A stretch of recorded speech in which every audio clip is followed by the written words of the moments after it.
ચાલો વિદ્યાર્થી મિત્રો, યુનિટ નંબર છે 5 અને વિડીયો લેક્ચર છે 2. બરાબર, તમારે તમારી સપ્લિમેન્ટરી બુક જેનું નામ છે ડોલ્ફિન, એની અંદર પેજ નંબર 22 એટલે કે પેજ નંબર 22 છે એ ખુલ્લું રાખવાનું છે. અને જે યુનિટનું નામ છે ધ સાઇડ વોકર્સ, એનો આજે આપણે વિડીયો લેક્ચર 2 છે એ સમજવાનું છે.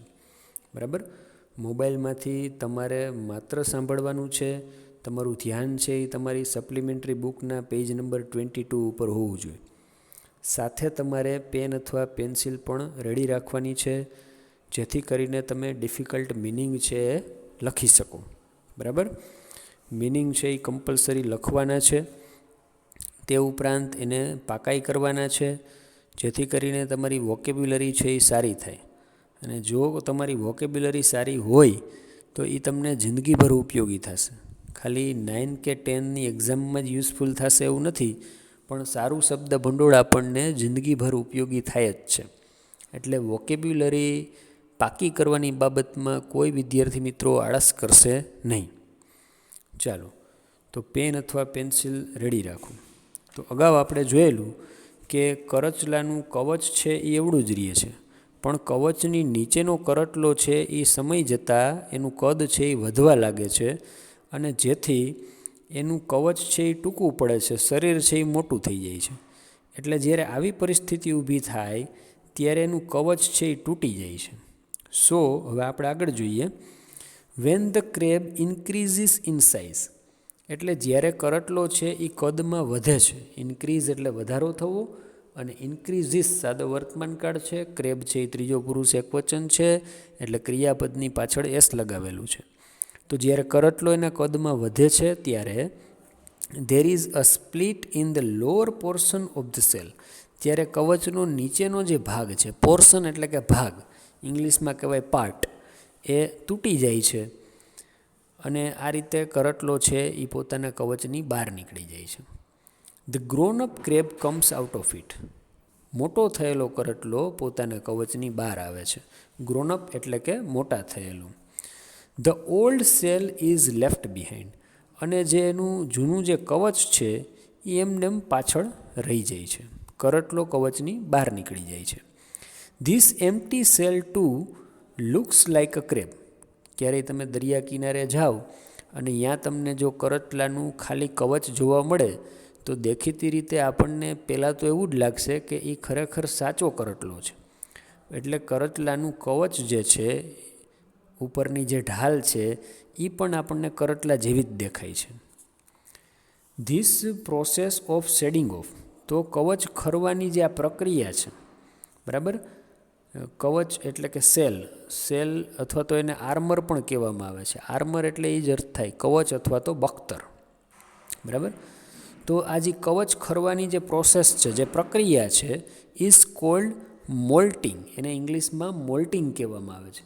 તમને ખ્યાલ હોય તો સાપની અંદર પણ એની કાચડી છે એ નીકળે છે. અમુક સમય પછી એની સ્કીન છે એ ખરી જાય છે અને એ જગ્યાએ નવી સ્કીન ઉગી જાય છે. બરાબર, તો આ પ્રક્રિયા એક દિવસમાં નથી થતી. સાપને આ પ્રોસેસ માટે ઘણા બધા દિવસો લાગે છે. એ જ રીતે જ્યારે કરટલો મોટો થઈ જાય છે અને એનું કવચ જ્યારે એને ટૂંકું પડે છે, તો એ કવચ તૂટતા અને કવચમાંથી કરટલાને બહાર આવતા ઘણો સમય લાગે છે. અને આ જે બહાર આવવાની જે પ્રોસેસ છે એને મોલ્ટિંગ કહેવામાં આવે છે. ચાલો આગળ જોઈએ. When the crab is without cell, હવે કરટલો છે એ કવચમાંથી બહાર આવી ગયો એટલે એ કવચ વગરનો થઈ ગયો. વિધાઉટ સેલ એટલે કે કવચ વગરનો. It has no protection against enemy, તો જ્યારે કરટલાની ઉપર કોઈ કવચ નથી હોતું ત્યારે એને કોઈ એનિમી એટલે કે શત્રુ તરફથી પ્રોટેક્શન એટલે કે રક્ષણ મળતું નથી. એનિમી એટલે શત્રુ. So it hides itself away for some time in some crack of a rock or a hole, તો કરટલા પાસે કવચ નથી માટે સિક્યોર નથી. એટલે જ્યાં સુધી કરટલાને નવું કવચ ઉગી નહીં જાય ત્યાં સુધી કરટલો છે એ પોતાની જાતને હાઇડ કરી લે છે, છુપાવી લે છે. કઈ જગ્યાએ છુપાવે છે? Crack of a rock. Crack એટલે તિરાડ અને રોક એટલે કે ખડક. તો ખડકની અંદર જે તિરાડો હોય એની અંદર કરટલો છે એ છુપાઈ જાય છે. ઓર અ હોલ, કોઈ દરની અંદર પણ એ છુપાઈને રહે છે. When the thick protective cover is ready, જ્યારે કરચલાની ઉપરનું મોટું રક્ષણાત્મક કવર છે એ ઉગી જાય છે, એની મેળે તૈયાર થઈ જાય છે, રેડી થઈ જાય છે, ત્યારે ઇટ કમ્સ આઉટ, પછી જ કરટલો છે એ છુપાયેલી જગ્યાએથી બહાર નીકળે છે.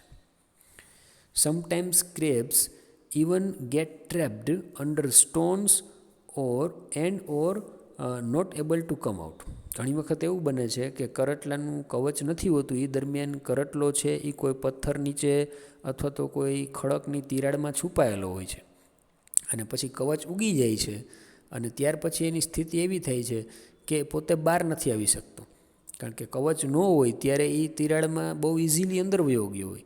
હવે કવચ ઉગી જાય છે પછી પોતે ઇઝીલી બહાર આવી શકતો નથી, અને અંદરને અંદર ભૂખ અને તરસથી એનું અવસાન થઈ જાય છે.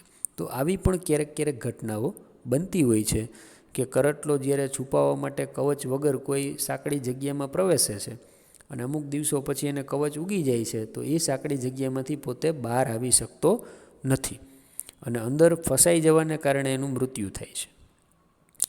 તો આવી રીતે ઘણી વખત આવી પણ ઘટના બને છે. This happens when they are hiding. આવી ઘટના ક્યારે બને છે? જ્યારે તેઓ હાઇડિંગ કરતા હોય, જ્યારે તેઓ છુપાતા હોય ત્યારે. ચાલો તો આગળ જોઈએ. The crab enjoys burying itself in sand. Enjoy એટલે આનંદ માણવો, બરીઇંગ એટલે દટાઈ જવું, અને સેન્ડ એટલે કે રેતી. તો કરટલા છે એને રેતીની નીચે પોતાની જાતને દાટી દેવામાં બહુ મજા આવે છે. મતલબ કે રેતીની અંદર પોતે છુપાઈને પડ્યા રહીએ છે, કારણ કે કરટલો છે એ આમ ગરમ પ્રકૃતિનું જીવ છે, અને દરિયાની રેતી છે ને અંદરથી એકદમ ઠંડી લાગે, એટલે અંદર એ છુપાઈને રહીએ જેથી કરીને એને ઠંડક મળે.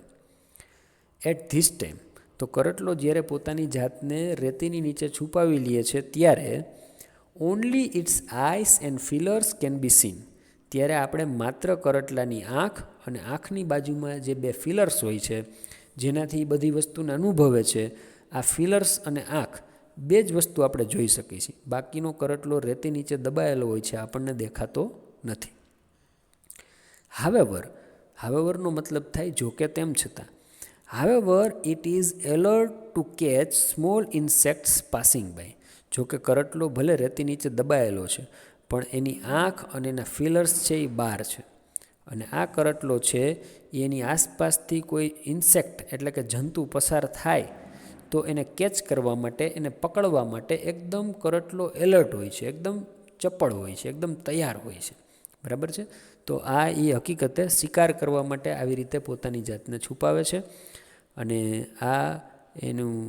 એનાથી એને ગરમીથી પણ રક્ષણ મળે છે, અને શિકાર પણ એ નાના બીજા જીવજંતુઓનો બહુ સરળતાથી કરી શકે છે. તો ચાલો, કરટલા વિશેની ઘણી બધી રસપ્રદ માહિતીઓ આપણને આ યુનિટમાંથી મળી છે. તો તમે આ યુનિટ છે એ ફરીવાર એક સારી રીતે રીડિંગ કરી લેજો, અને જે કાંઈ ડિફિકલ્ટ વર્ડ આખા યુનિટમાં આવેલા છે એ બધા જ યુનિટની અંદર ડિફિકલ્ટ વર્ડ તમારે સારી રીતે લખવાના છે, તેમજ પાકા પણ કરવાના છે.